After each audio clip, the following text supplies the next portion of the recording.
नमस्कार दोस्तों। डेट आज की देखो 23 जनवरी 2025 है और स्वागत है आपका एटोएल डिस्कशन में। आज देखो 3 इश्यूज हम डिस्कस करेंगे, तीनों डिटेल्स है। सबसे पहले हम आज आर्टिकल डिस्कस करेंगे द हिंदू का, ये वाला। क्रिटिकल मिनरल्स के मामले में सेल्फ सफिशिएंसी हासिल करने के लिए इंडिया क्या कर रहा है, इंडिया के स्टेप्स क्यों फेल हो रहे हैं, इंडिया को क्या करने की जरूरत है, और चाइना के एक्शंस किस प्रकार से इंडिया समेत दूसरे वेस्टर्न कंट्रीज को सकते में डाल रहे हैं, मुसीबत में डाल रहे हैं, सब डिस्कस करेंगे। दूसरा आर्टिकल आज हम डिस्कस करेंगे यूएसए WHO से बाहर आ गया, इसके क्या रिपरकशंस होंगे ग्लोबल हेल्थ पर और इंडिया पर भी। तीसरा आर्टिकल हिंदुस्तान टाइम्स का, बेटी बचाओ बेटी पढ़ाओ। 10 साल पूरे हो गए हैं इस प्रोग्राम को, तो यूपीएससी काफ़ी क्वेश्चंस पूछती है ऐसी चीज़ों पे जब किसी प्रोग्राम को 10 साल पूरे हो जाएं, 25 साल पूरे हो जाएं, तो ये इशू भी हम डिस्कस करेंगे। लेकिन डिस्कशन स्टार्ट करने से पहले एक केस स्टडी जो आपको सोल्व करनी है। आजकल देखो, कोई सीईओ कह रहा है 70 घंटे एक हफ्ते में काम करना चाहिए, कोई कहता है 90 घंटे काम करना चाहिए, तो यूपीएससी इस बारे में केस स्टडी पूछ सकती है।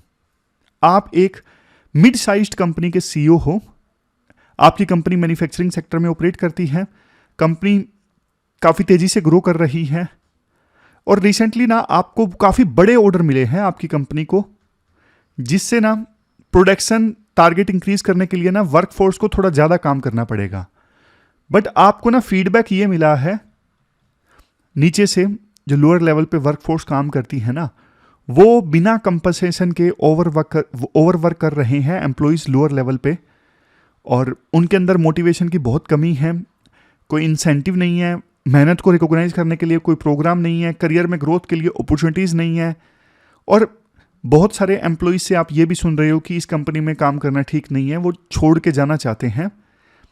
एम्प्लॉइज को ये भी लगता है कि हमारी जो शिकायतें हैं वो सीनियर मैनेजमेंट के पास में पहुंचती नहीं है। तो ये सारी शिकायतें हैं, ये सब आपको फीडबैक से पता लगा है। तो एज ए सीईओ अब आप क्या स्टेप लोगे, आपका कोर्स ऑफ एक्शन क्या होगा। इस केस स्टडी में देखो ये सारे डायलेमाज हैं। एक तरफ देखो कंपनी का प्रॉफिट है, दूसरी तरफ एम्प्लॉइज का वेलफेयर है, दोनों के बीच में बैलेंस इस्टेब्लिश करना है। दूसरा, एक तरफ शॉर्ट टर्म टारगेट है कि हाँ बस टारगेट कंप्लीट हो जाए, एक तरफ लॉन्ग टर्म सस्टेनेबिलिटी, कैसी कंपनी बनानी है।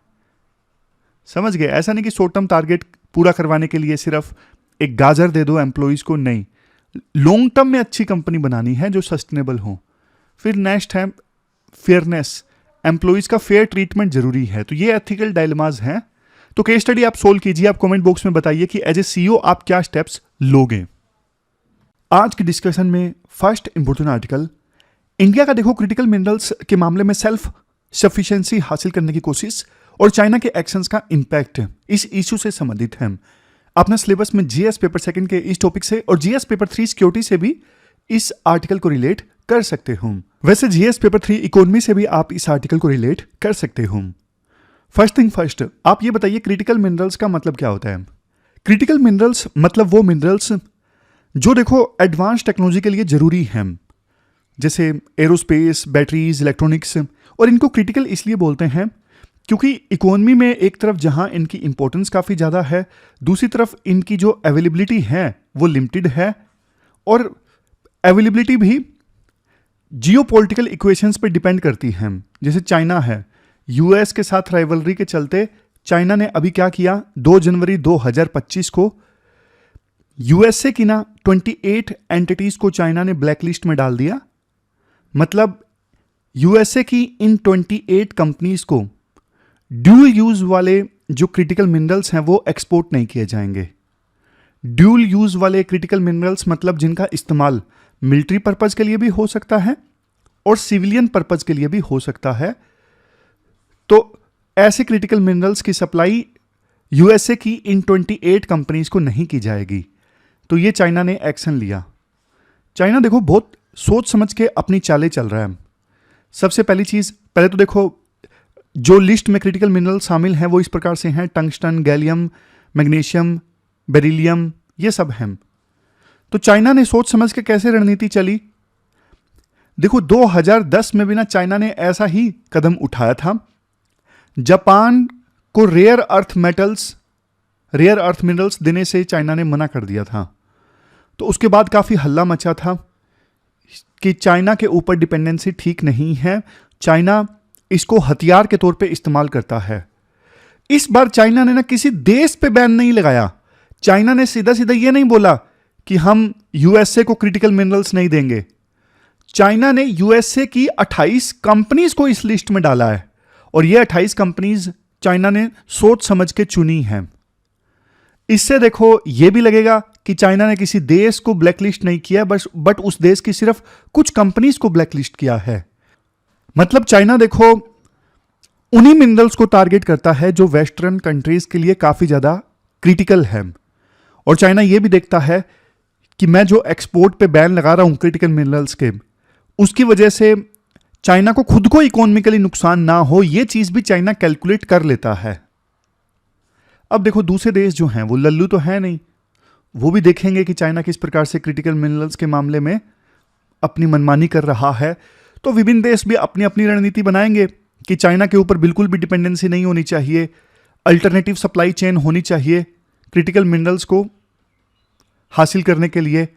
और देखो इंडिया भी उन देशों में से एक है जो बिल्कुल भी नहीं चाहता चाइना के ऊपर डिपेंडेंसी हो।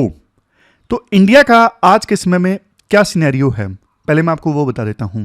देखो सच्चाई तो ये है, इंडिया को ना अपने डोमेस्टिक मिनरल एक्सप्लोरेशन में ना और प्रोडक्शन में बहुत इंप्रूवमेंट लाने होंगे, तब जाके हम हमारे देश में क्रिटिकल मिनरल्स की प्रोडक्शन इंश्योर कर सकेंगे। आपको याद होगा 2023 में ना काफी हल्ला मचा था, काफी शोर शराबा हुआ था कि जम्मू एंड कश्मीर के रियासी डिस्ट्रिक्ट में लिथियम डिपॉजिट्स मिले हैं। ये देखो यूं बोला गया था उस समय कि गेम चेंजर है इंडिया के लिए, इंडिया की एनर्जी ट्रांजिशन के लिए, क्योंकि लिथियम तो आपको पता है बैटरीज वगैरह में काफी इस्तेमाल होता है। लेकिन हैरानी की बात यह है अभी तक किसी भी कंपनी ने ना रियासी में मिले लिथियम के ब्लॉक्स को एक्सप्लोर करने के लिए ना अप्लाई नहीं किया है। मतलब अभी भी ये जो ब्लॉक्स हैं वो देखो अधर में हैं, कोई कंपनी रेडी नहीं हुई है कि रियासी में जो लिथियम के डिपॉजिट मिले हैं उनको एक्सप्लोर करने के लिए सरकार से अप्लाई किया जाए। डेटा देखो ये कहता है पिछले कुछ सालों में ना सिर्फ 48% जो मिनरल के ब्लॉक्स है ना उनका ऑक्शन हो पाया है। मतलब आउट ऑफ 49 ब्लॉक्स सिर्फ 24 की बोली लगी है। 24 ब्लॉक्स में मिनरल्स एक्सप्लोर करने के लिए कंपनीज ने अपना इंटरेस्ट दिखाया है। लेकिन देखो क्वेश्चन उठता है ऐसा क्यों, हमारे देश में जो कंपनीज हैं वो देखो मिनरल एक्सप्लोरेशन को लेकर इंटरेस्ट क्यों नहीं दिखाती हैं, क्या रीजन है? और ऐसा नहीं है कि सरकार ने कुछ स्टेप्स लिए नहीं है। सरकार ने देखो क्रिटिकल मिनरल्स में सेल्फ सफिशिएंसी हासिल करने के लिए बहुत सारे स्टेप्स लिए हैं। जैसे सबसे पहला स्टेप सरकार ने ये लिया है, मिनिस्ट्री ऑफ माइंस ने ना 30 क्रिटिकल मिनरल्स को आइडेंटिफाई किया है जो देश की नेशनल सिक्योरिटी के लिए बहुत ज्यादा इंपॉर्टेंट है। दूसरा स्टेप सरकार ने यह लिया है, खनिज विदेश इंडिया लिमिटेड, काबिल एक मूवी भी है ऋतिक रोशन की, है ना। तो काबिल जो बॉडी है वो मिनिस्ट्री ऑफ माइन ने सेटअप की है। ये काबिल बॉडी क्या करती है, ये काबिल बॉडी देखो कोशिश करती है कि विदेशों में, फॉर एग्जांपल कजाकिस्तान में, किर्गिस्तान में, वहां पे क्रिटिकल मिनरल्स के डिपॉजिट अगर हैं तो वहां पे कोई इंडियन कंपनी क्रिटिकल मिनरल की माइनिंग को सिक्योर कर सके, वहां पे इन्वेस्टमेंट कर सके। तो ये सारे काम ये खनिज विदेश इंडिया लिमिटेड करती है। ओवरसीज इन्वेस्टमेंट, दूसरे देशों में क्रिटिकल मिनरल्स के डिपॉजिट को सिक्योर करने के लिए इन्वेस्टमेंट, जैसे लिथियम, कोबाल्ट, ये सब काम किए जाते हैं इस बॉडी के द्वारा, खनिज विदेश इंडिया लिमिटेड। इसके अलावा 2023 में एक एक्ट भी बनाया सरकार ने, mines and minerals development and regulation amendment act 2023। 2023 के इस एक्ट ने एक अच्छा काम यह किया, कुछ रेयर अर्थ एलिमेंट्स को ना एटॉमिक मिनरल्स की कैटेगरी से बाहर निकाल दिया। रिस्ट्रिक्शन देखो ये है, जो प्राइवेट कंपनीज है ना वो देखो एटॉमिक मिनरल्स की एक्सप्लोरेशन वगैरह नहीं कर सकती। तो कुछ रेयर अर्थ एलिमेंट्स को एटॉमिक मिनरल्स की कैटेगरी से निकाल दिया, तो अब प्राइवेट कंपनीज उन रेयर अर्थ एलिमेंट्स की माइनिंग वगैरह, एक्सप्लोरेशन वगैरह कर सकती हैं।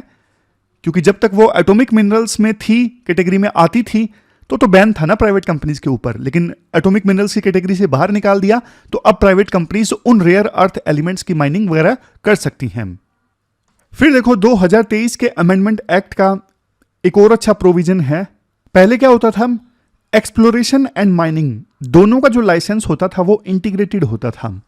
मतलब कि फॉर एग्जांपल कोई कंपनी है एबीसी, तो एबीसी कंपनी ही किसी एरिया में पहले मिनरल्स को एक्सप्लोर करेगी, प्रोस्पेक्टिंग करेगी, और फिर एक बार मिल गए वहां पे मिनरल तो वही एबीसी कंपनी वहां पे माइनिंग करेगी, मिनरल्स को निकालेगी। लेकिन देखो ये लाइसेंस इंटीग्रेटेड था ना, तो प्राइवेट कंपनीज को बहुत महंगा पड़ता था। मान लीजिए एक्सप्लोर कर लिया, वहां पे मिनरल्स नहीं मिले, फिर क्या। तो अब ना सरकार ने ना 2023 के अमेंडमेंट एक्ट में ना दोनों को अलग कर दिया है, दोनों लाइसेंस को अलग अलग कर दिया है। मिनरल्स को एक्सप्लोर करने का लाइसेंस अलग से, और एक बार मिल गए तो वहां से मिनरल की माइनिंग का लाइसेंस अलग से। लाइसेंस दोनों के अलग अलग हो गए ना, तो इसकी वजह से अर्ली स्टेज एक्सप्लोरेशन में पार्टिसिपेट करना ज्यादा आसान होगा और लाइसेंस ज्यादा महंगा नहीं होगा, रिस्क कम होगा। गवर्नमेंट ने देखो यह भी वादा किया है, वो कंपनीज जो क्रिटिकल मिनरल्स एक्सप्लोर कर रही हैं ना, तो उनके एक्सप्लोरेशन का 50% जो कॉस्ट है ना सरकार रीइंबर्स करेगी। मान लीजिए एबीसी कंपनी को 1000 करोड़ का खर्चा आया एक्सप्लोरेशन में, तो 500 करोड़ सरकार बाद में रीइंबर्स कर देगी, मतलब सरकार अपनी तरफ से दे देगी। तो ये सारे स्टेप्स देखो सरकार ने लिए हैं, सरकार के स्टेप्स अच्छे हैं, बट देखो रिफॉर्म्स आने के बावजूद भी ना रिजल्ट्स काफी स्लो हैं। और जो भी लाइसेंसेस अप्रूव हुए हैं ना, वो पब्लिक सेक्टर फर्म्स के ज्यादा अप्रूव हुए हैं, प्राइवेट कंपनीज इंटरेस्ट नहीं दिखा रही हैं, ये चिंता की बात है। और फॉरेन पार्टिसिपेशन, मतलब विदेशों की कंपनीज यहां पे आके एक्सप्लोर करें, वो तो बहुत ही रेयर है। तो बड़ी प्रॉब्लम्स क्या हैं? देखो सबसे बड़ी प्रॉब्लम तो ये है, इंडिया का ना रिसोर्स क्लासिफिकेशन अभी भी आउटडेटेड है। देखो कहीं पे अगर हम रिसोर्स ढूंढते हैं ना, तो उसको ना कैटेगरी में डाला जाता है, G1, G2, G3, G4।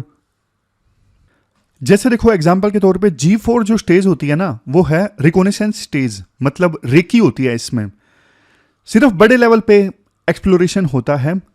और G4 स्टेज का जो डेटा होता है ना, उसमें उतना कॉन्फिडेंस नहीं होता। अब देखो जैसे जैसे स्टेजेस आगे बढ़ती हैं ना, तो डेटा और ज्यादा कॉन्फिडेंट होता जाता है। जैसे G1 जो डेटा है ना, मोस्ट एडवांस स्टेज का डेटा है, डेटा बिल्कुल प्रिसाइज होता है कि यहां पे रिजर्व है, इस पोजीशन पे है, और माइनिंग की जो वाइबिलिटी है उसको इवेल्युएट किया जाता है। हमारे देश में दिक्कत क्या है, G1 स्टेज का डेटा तो बहुत कम है, मतलब कंप्लीट डेटा ही नहीं है, डेटा आउटडेटेड है। इसकी वजह से कंपनीज को ना कॉन्फिडेंस नहीं आता, उनको लगता है यार डेटा है ही नहीं इतना मजबूत कि हम ये मान सके कि यहां पे मिनरल्स हैं। तो प्राइवेट कंपनीज का इसी वजह से ना इंटरेस्ट नहीं जगता। तो जब भी माइनिंग के लाइसेंस के लिए अप्लाई करने की बात आती है ना, या तो वो बहुत कम रुपए के लिए बहुत कम रुपए वाला लाइसेंस अप्लाई करते हैं, या फिर करते ही नहीं है। क्यों? क्योंकि उनको डेटा में इंटरेस्ट नहीं है। हमें अपना डेटा सबसे पहले इंप्रूव करना होगा। उसके बाद राइटर एक सजेशन देते हैं, जैसे देखो सेमीकंडक्टर इंडस्ट्री है, हमारे देश में सेमीकंडक्टर इंडस्ट्री लगे, इसके लिए सरकार ने अच्छे प्रोग्राम्स लॉन्च किए हैं। जैसे एक मिशन लॉन्च किया था सेमिकॉन, जिसमें सरकार ने बोला था कि क्योंकि सेमीकंडक्टर फैब्रिकेशन का प्लांट लगाने में भी बहुत खर्चा आता है ना, तो सरकार ने बोला था कि आधे पैसे हम देंगे। जैसे वेदांता फोक्सकॉन का प्रोजेक्ट है, सरकार ने कहा था शुरुआत में ही आधे पैसे, फॉर एग्जाम्पल 34,000 करोड़ का प्रोजेक्ट है तो 17,000 करोड़ रुपए हम देंगे। तो ना ऐसा ही सिस्टम क्रिटिकल मिनरल्स की एक्सप्लोरेशन के लिए भी होना चाहिए। अभी क्या है, सरकार ने ये बोला कि 50% कॉस्ट हम बाद में रिइंबर्स करेंगे। पहले कंपनी को बोलती है पहले तुम लगाओ, एक बार तुम्हारा पूरा खर्चा हो जाएगा तो बाद में हम रिइंबर्स करेंगे। लेकिन जैसे सेमिकॉन इंडिया मिशन में है, सेमीकंडक्टर फैब्रिकेशन प्रोजेक्ट वाले मिशन में है कि शुरुआत में सरकार देती है, कैपिटल इन्फ्यूज करती है शुरू में ही। फॉर एग्जाम्पल खर्चा आएगा 1000 करोड़ तो 500 करोड़ शुरू में ही सरकार देगी। तो ऐसा सिस्टम होना चाहिए क्रिटिकल मिनरल्स के एक्सप्लोरेशन के लिए भी। हर देश देखो अपनी तरफ से कोशिश कर ही रहा है। आप ग्लोबल एग्जाम्पल्स देख लीजिए, जैसे ऑस्ट्रेलिया है, कनाडा है, ये लोग अपने एक्सप्लोरेशन सेक्टर को ना इंसेंटिव दे रहे हैं। ऑस्ट्रेलिया का मिनरल एक्सप्लोरेशन इंसेंटिव प्रोग्राम है, मतलब वो कंपनीज जो एक्सप्लोर करती है ना उनको टैक्स क्रेडिट दिए जाते हैं, टैक्स में छूट दी जाती है ऑस्ट्रेलिया की सरकार के द्वारा। तो ये अप्रोच भी भारत सरकार अपना सकती है। कुल मिलाकर देखो, जो सजेशंस राइटर ने दिए हैं वो मैं आपको बताता हूं। वो सजेशंस इस प्रकार से हैं। सबसे पहले तो आप अपना डेटा इंप्रूव करो, जियोलॉजिकल डेटा इंप्रूव करो, अच्छे सर्वेज कंडक्ट करो, ताकि बिडर्स को ना प्रॉपर इंफॉर्मेशन होनी चाहिए, इंफॉर्मेशन एसिमेट्री नहीं होनी चाहिए। दूसरा, फिजिकल इंसेंटिव दो, मतलब एक्सप्लोर करते वक्त डायरेक्ट सपोर्ट प्रोवाइड करो, ना कि करने के बाद। नेक्स्ट, पब्लिक सेक्टर के साथ साथ प्राइवेट कंपनीज और फॉरेन कंपनीज का पार्टिसिपेशन सुनिश्चित करवाओ। सबसे लास्ट में, रिसोर्सेज का क्लासिफिकेशन और एक्सप्लोरेशन ये आउटडेटेड नहीं होना चाहिए, ये इंटरनेशनल नॉर्म्स के हिसाब से होना चाहिए। तो ये सजेशंस राइटर के द्वारा दिए जाते हैं। चलते हैं आगे। इसके बाद नेक्स्ट आर्टिकल देखो, यूएसए चूंकि डब्ल्यूएचओ से बाहर आ गया है तो इसके क्या रिपरकशंस हैं। आप सिलेबस में जीएस पेपर सेकंड के इस टॉपिक से आर्टिकल को रिलेट कर सकते हो। देखो, जैसे ही ट्रंप राष्ट्रपति बने ना, तो पहले दिन उन्होंने एक ऑर्डर साइन किया कि यूएसए डब्ल्यूएचओ से बाहर आ रहा है।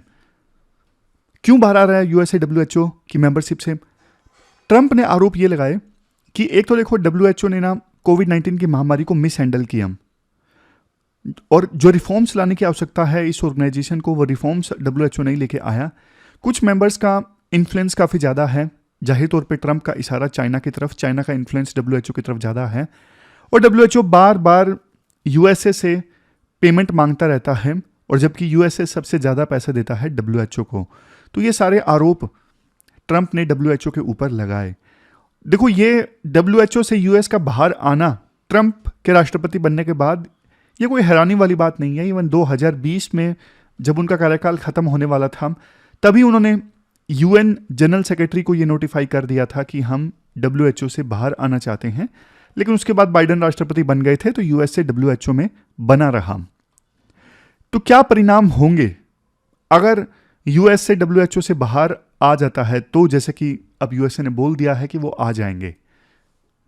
वैसे देखो, एक बात आपको बता दूं, डब्ल्यूएचओ का जो कॉन्स्टिट्यूशन है ना, उसमें ऐसा कोई प्रोविजन नहीं है कि कोई देश, कोई मेंबर अपनी सदस्यता कैसे विड्रॉ कर सकता है। लेकिन 1948 में जब यूएस ने डब्ल्यूएचओ को ज्वाइन किया था ना, तो यूएस की कांग्रेस ने ये कंडीशन रख दी थी कि हम जब मर्जी चाहें नोटिस देके डब्ल्यूएचओ से बाहर आ सकते हैं, और अपनी उस साल की फाइनेंशियल ऑब्लिगेशंस को पूरा करने के बाद में, 1 साल का नोटिस देने के बाद में। ऐसा यूएस कांग्रेस ने कंडीशन रखी थी डब्ल्यूएचओ को ज्वाइन करने से पहले। तो अब उसी का फायदा यूएस उठा रहा है। क्या फर्क पड़ेगा अगर यूएस डब्ल्यूएचओ से बाहर आ जाता है? तो देखो, डब्ल्यूएचओ ना ये एक यूएन की बॉडी है, और पूरे वर्ल्ड में ग्लोबल हेल्थ के इश्यूज पे काम करती है। पूरे वर्ल्ड में प्राइमरी हेल्थ केयर को एक तरफ मजबूत बनाती है, विभिन्न देशों को गाइडलाइंस देती है, जिसके बेस पे विभिन्न देश अपनी हेल्थ संबंधित पॉलिसीज बनाती हैं। और इसके अलावा स्पेसिफिक डिजीज को टैकल करने में भी डब्ल्यूएचओ प्रोग्राम्स ऑर्गेनाइज करती हैं, जैसे ट्यूबरक्लोसिस है, ये सब। अब 4 रिपरकशंस सीधे सीधे होंगे ट्रंप के इस एग्जीक्यूटिव ऑर्डर की वजह से। पहला, यूएस जो रिसोर्सेज, जो फंड्स डब्ल्यूएचओ को देता था वो अब नहीं देगा, तो डब्ल्यूएचओ के पास में फंड्स की कमी होगी। दूसरा, यूएस गवर्नमेंट के पर्सनल या फिर कॉन्ट्रैक्टर किसी भी कैपेसिटी में डब्ल्यूएचओ में काम कर रहे थे, उनको यूएस अब वापस बुला लेगा, रिकॉल कर लेगा।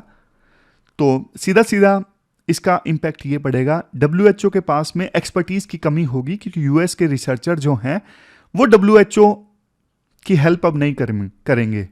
तीसरा रिपरकशन ये होगा, यूएस जो है, अब यूएस देखो डब्ल्यूएचओ को तो पैसा देगा नहीं, लेकिन यूएसए है तो सुपर पावर ही, तो यूएसए दूसरे सोर्सेज ढूंढेगा जिनको मदद दी जा सकती है।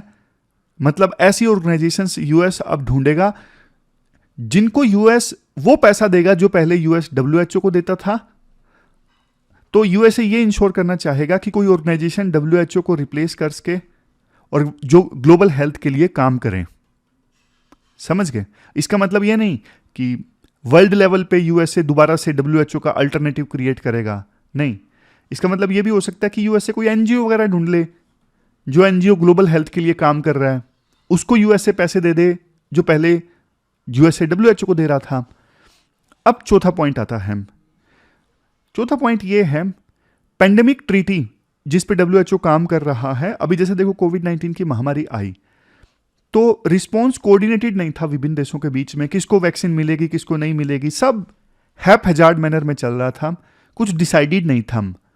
तो विभिन्न देश ना डब्ल्यूएचओ की गाइडेंस में एक ट्रीटी पे नेगोशिएट कर रहे हैं, पेंडेमिक ट्रीटी, ताकि पहले से ना सब कुछ तय हो, कंट्रीज बेटर ढंग से प्रिपेयर्ड हो, महामारी से निपटने से पहले ग्लोबल कोऑपरेशन कैसा होगा पहले से फ्रेमवर्क तैयार हो, और मेडिकल हेल्प कैसे मिलेगी विभिन्न देशों को, सब कुछ पहले से तय हो। तो ऐसी ट्रीटी पे नेगोशिएशन चल रही है। अब यूएसए इस ट्रीटी की नेगोशिएशन से बाहर आ जाएगा तो ये 4 रिपरकशन होंगे।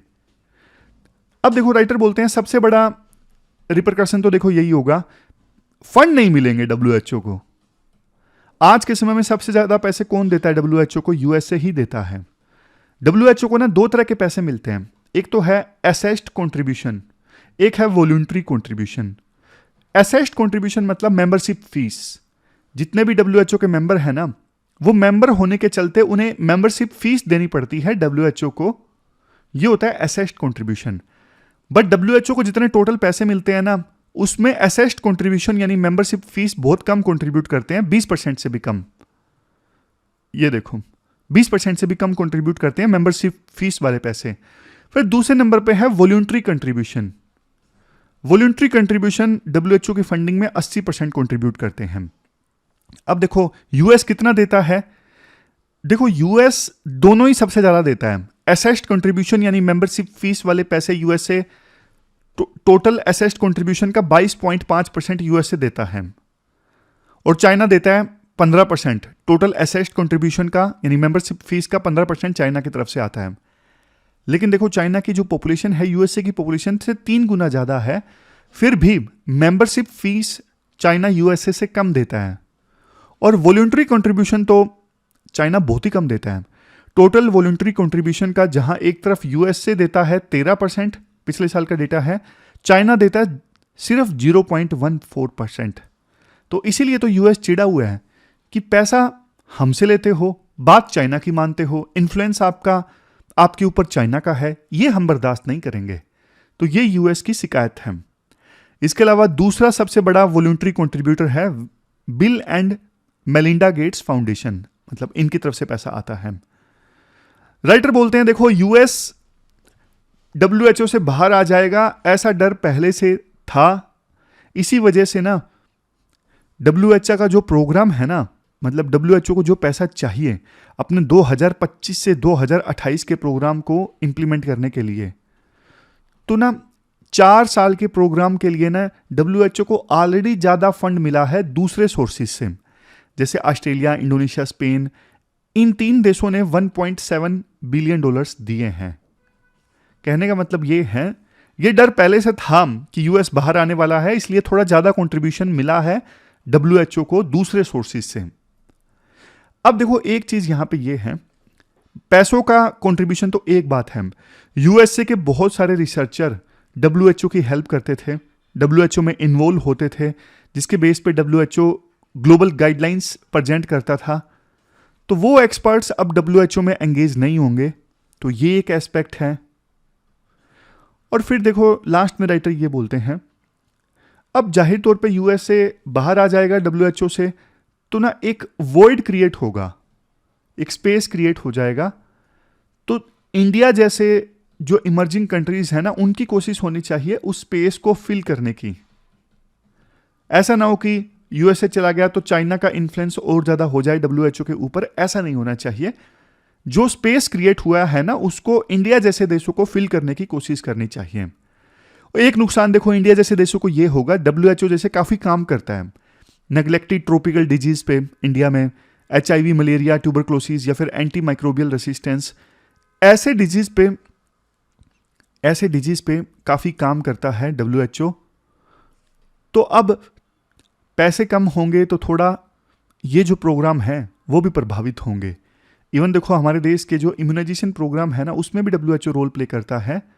डब्ल्यूएचओ की टीम्स की सहायता से ना वैक्सीन कवरेज की मॉनिटरिंग होती रहती है, कितने एरिया में वैक्सीन कवर हो रही है, कितनी जनसंख्या को वैक्सीन कवर कर रही है, ये सब डब्ल्यूएचओ की सहायता से हम इंश्योर करते हैं। तो इन पे इम्पैक्ट पड़ेगा, इसके लिए भी भारत सरकार को पहले से तैयार रहना चाहिए। तो ये पूरा आर्टिकल हमने डिस्कस कर लिया।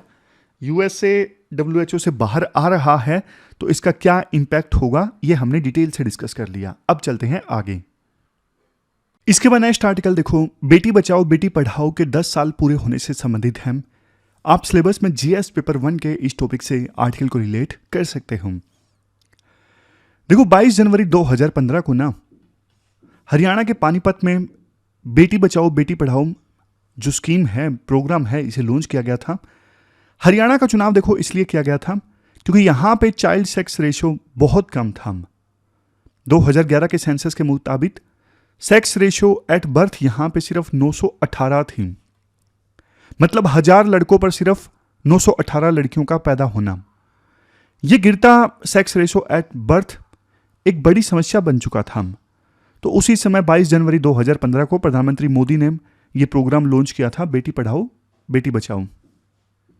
देखो कोई भी पक्षी सिर्फ एक पंख पर नहीं उड़ सकता, उसी प्रकार से मानव सभ्यता सिर्फ एक सेक्स या एक जेंडर के बलबूते पर नहीं चल सकते। तो बेटी बचाओ बेटी पढ़ाओ प्रोग्राम का मकसद ये था चाइल्ड सेक्स रेशियो को इंक्रीज करना, लड़कियों की हेल्थ और एजुकेशन को सुधारना और वुमेन एम्पावरमेंट को प्रमोट करना।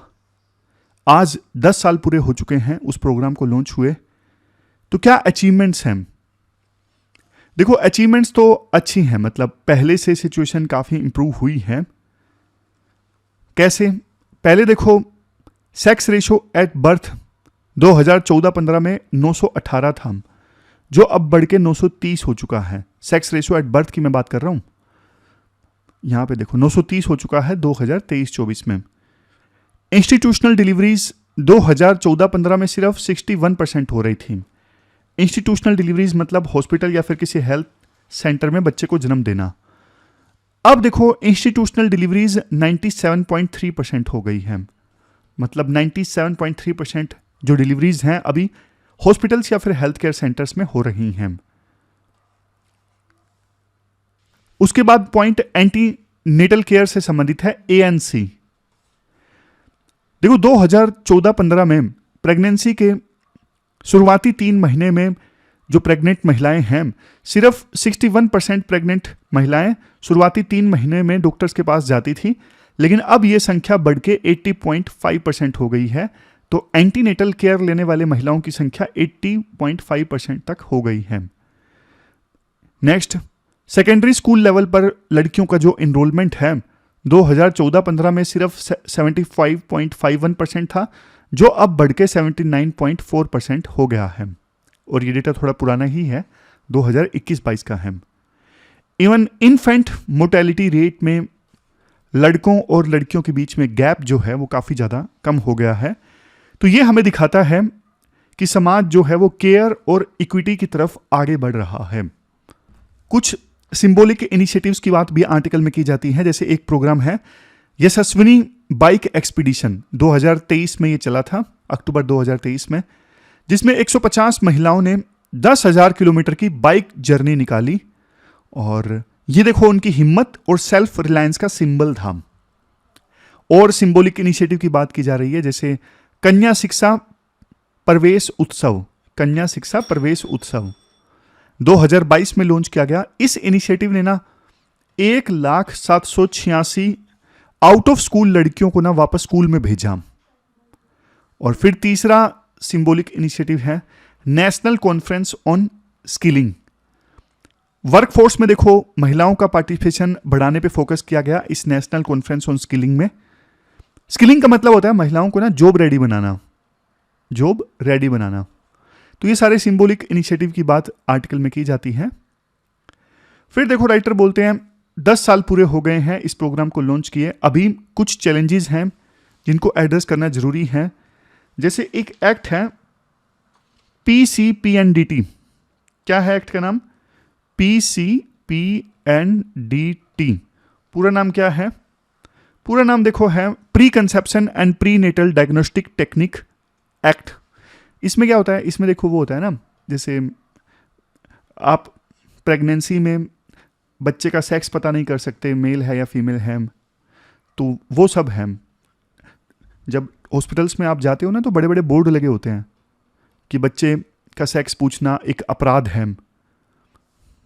वो बोर्ड लगाना ना अनिवार्य है इस एक्ट के अंदर। बट अभी भी ना डायग्नोस्टिक के नाम पे कुछ लोग ना मिसयूज करते हैं, पूछ लेते हैं, इनडायरेक्टली पता कर लेते हैं बच्चे का सेक्स, और फिर फीमेल फिटिसाइड वगैरह वो भी होता है। पहले से काफ़ी कम हो गया है, लेकिन कुछ जल्लाद लोग आज भी हैं जो ऐसा करते हैं। तो राइटर पॉइंट देते हैं कि इसका ना स्ट्रिक्ट इंप्लीमेंटेशन जरूरी है इस एक्ट का। दूसरा पॉइंट है ड्रॉप आउट रेट से संबंधित, खास करके सेकेंडरी और हायर स्कूल्स में ना लड़कियों का जो ड्रॉप आउट रेट है ना उसे और ज़्यादा कम करना है। फिर नेक्स्ट पॉइंट स्किल डेवलपमेंट से संबंधित है। हर एक लड़की के लिए ना लाइफ साइकिल स्टेज पर टारगेटेड स्किल प्रोग्राम लॉन्च होने चाहिए। जैसे लड़कियां अगर 22 साल की एज में हैं तो एज स्पेसिफिक स्किलिंग प्रोग्राम, अगर 30 की एज में है तो उस एज से संबंधित स्किलिंग प्रोग्राम उस टाइप में। देखो महिलाओं का लेबर फोर्स में पार्टिसिपेशन फाइनेंशियल ईयर 2024 में ना 41.7% है, जो कम है, काफ़ी कम है। रूरल एरियाज में जो महिलाओं का female labour force participation rate है ना वो थोड़ा ज़्यादा है, शहरों में तो और भी कम है। महिलाओं को देखो अनपेड डोमेस्टिक वर्क से ना बाहर निकाल के पेड एम्प्लॉयमेंट देना जरूरी है। अभी जैसे महिलाएं घर में काम करती हैं, डोमेस्टिक वर्क करती हैं, बट वो अनपेड रहता है, उस डोमेस्टिक काम की ना कदर नहीं होती, तो वहां से बाहर निकाल के उन्हें पेड एम्प्लॉयमेंट में लाना जरूरी है। लास्ट में देखो राइटर ये बोलते हैं वर्ल्ड इकोनॉमिक फोरम के मुताबिक अगर जेंडर गैप वर्कफोर्स में क्लोज हो गया ना, मतलब जितना मेन का लेबर फोर्स में पार्टिसिपेशन है उतना ही महिलाओं का, तो ग्लोबल जीडीपी ना 20% तक बढ़ सकती है। और ये भारत के लिए भी एक मौका है, जरूरत है। हमें यह इंश्योर करना होगा कि महिलाओं का जो पार्टिसिपेशन है ना लेबर फोर्स में बढ़े, तभी भारत का जो सपना है कि 2047 तक हमें डेवलप्ड नेशन अपने आप को बनाना है, तभी वो सपना पूरा होगा। तो ये पूरा आर्टिकल हमने डिस्कस किया बेटी बचाओ बेटी बढ़ाओ प्रोग्राम से संबंधित। अब लास्ट में देख लेते हैं कौन कौन से आर्टिकल्स हमने डिस्कस किए। अभी हमने ये आर्टिकल डिस्कस किया बेटी बचाओ बेटी पढ़ाओ। 10 साल पूरे हो गए इस प्रोग्राम को और 10 साल में काफ़ी अच्छा रिजल्ट सामने आया। Sex ratio at birth increase हो गया, 930 तक आ गया। इंस्टीट्यूशनल डिलीवरीज 61% से लेकर 97.3% आ गया। और फर्स्ट ट्राइमेस्टर में एंटीनेटल केयर 61% से 80.5% हो गया। और लड़कियों का सेकेंडरी लेवल पे ग्रोस एनरोलमेंट रेशियो 75% से बढ़ के 79% हो गया। और इन्फेंट मोर्टेलिटी रेट में गैप भी कम हो गया। ये सारा डेटा हमने डिस्कस किया। फिर ये कुछ सिंबॉलिक इनिशिएटिव हमने डिस्कस किए। यशस्विनी बाइक एक्सपीडिशन 150 महिला बाइकर्स की 10,000 किलोमीटर की जर्नी। कन्या शिक्षा प्रवेश उत्सव हमने डिस्कस किया। और फिर राइटर बोलते हैं करंट लेबर फोर्स में पार्टिसिपेशन कम है, पीसीएन पीडीटी को स्ट्रॉन्ग करना है, एजुकेशन ड्रॉप आउट खास करके सेकेंडरी और हायर एजुकेशन लेवल पे कम करना है, स्किल डेवलपमेंट इंप्रूव करना है हर एक लाइफ की हर एक स्टेज पे। अगर लेबर फोर्स पार्टिसिपेशन में गैप हम कम कर देते हैं तो वर्ल्ड की जीडीपी 20% बढ़ जाएगी, भारत विकसित भारत बनेगा। फिर डब्ल्यूएचओ वाला आर्टिकल हमने डिस्कस किया था, यूएस डब्ल्यूएचओ से बाहर आ गया, क्या रिपरकशंस होंगे। देखो सबसे पहली चीज़ यूएसए से फंड नहीं मिलेगा, यूएस अपने पर्सनल को वापस बुला लेगा, यूएस नए पार्टनर ढूंढेगा, पेंडेमिक ट्रीटी नेगोशिएशन से बाहर आ जाएगा। अभी देखो 2 तरह के कंट्रीब्यूशन डब्ल्यूएचओ को दिए जाते हैं, एक असेस्ड एक वॉलंटरी। दोनों कंट्रीब्यूशन यूएस से ज़्यादा देता है, तो बाकी देश गैप फिल करेंगे। इंडिया की कोशिश होनी चाहिए चाइना अपना इन्फ्लुएंस और ना इंक्रीज करे डब्ल्यूएचओ पे। और डब्ल्यूएचओ को ऐसे भी नुकसान होगा कि यूएसए से एक्सपर्ट नहीं मिलेंगे। डब्ल्यूएचओ जो प्रोग्राम लॉन्च करता है इंडिया में, जैसे एंटी माइक्रोबियल रेसिस्टेंस वगैरह, नेग्लेक्टेड ट्रॉपिकल डिजीज, उन सब का इंप्लीमेंटेशन भी प्रभावित होगा। फिर ये क्रिटिकल मिनरल्स वाला आर्टिकल हमने डिस्कस किया। चाइना ने ना 28 यूएस के एंटिटीज को बैन लिस्ट में डाल दिया कि उनको ड्यूल यूज वाले क्रिटिकल मिनरल्स नहीं दिए जाएंगे। तो देखो इंडिया को और ज़्यादा प्रयास करने की आवश्यकता है क्रिटिकल मिनरल्स के मामले में सेल्फ सफिशिएंसी हासिल करने के लिए। इंडिया ने स्टेप्स देखो लिए हैं। स्टेप्स जैसे देखो इंडिया ने क्या किया था, 2023 में mines and minerals act amendment लेके आया, 30 क्रिटिकल मिनरल्स को आइडेंटिफाई किया नेशनल सिक्योरिटी के लिए, काबिल बॉडी बनाई ताकि विदेशों में क्रिटिकल मिनरल्स के जो डिपॉजिट है उन्हें सिक्योर किए जा सकें।